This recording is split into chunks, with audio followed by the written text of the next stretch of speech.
সুপ্রিয় দর্শক, আসসালামু আলাইকুম। বিকেলে নাস্তার জন্য আজকে আমি একটি ডিম আর সুজি দিয়ে খুবই মজাদার একটা পিঠা তৈরি করে দেখাবো। বিকেলে চায়ের সাথে এই পিঠাগুলো খেতে অসাধারণ লাগে। একদমই সহজ, মাত্র 10 মিনিটে এই পিঠাগুলো তৈরি করা যাবে। পিঠাগুলো বানানোর জন্য প্রথমে একটি মিক্সিং বোলে নিয়ে নিচ্ছি একটি ডিম, দিয়ে দিচ্ছি হাফ কাপ চিনি, 1 টেবিল চামচ রান্নার তেল।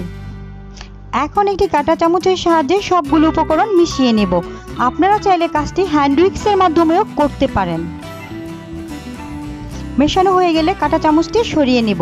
এখানে দিয়ে দেব 1 কাপ সুজি, হাফ কাপ ময়দা, 2 টেবিল চামচ গুঁড়া দুধ, হাফ চামচ বেকিং পাউডার, হাফ চামচেরও কম লবণ।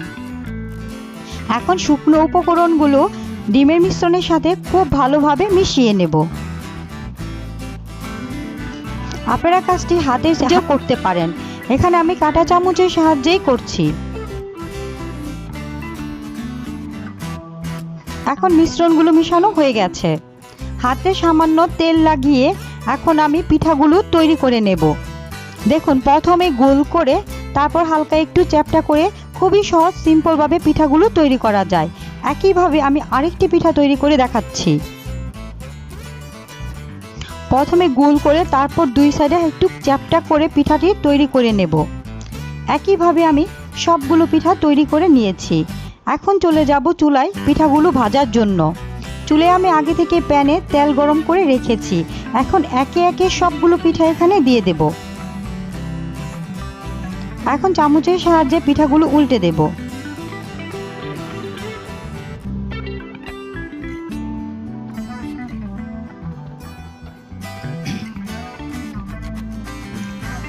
উল্টে পাল্টে আরো 2 মিনিট ভেজে নেব।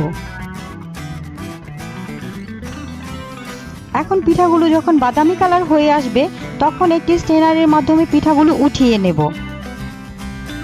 এভাবে খুব সহজে বাড়িতে তৈরি করে নিতে পারেন এই অসম্ভব মজাদার পিঠা। আশা করছি আমার আজকের এই সহজ নাস্তার রেসিপি খুবই ভালো লেগেছে আর সহজও লেগেছে। আমার আজকের রেসিপি যদি ভালো লেগে থাকে তাহলে চ্যানেলটি সাবস্ক্রাইব করে রাখবেন আর পাশে রাখা বেল বাটনটি চালু করে রাখবেন। আজকে এই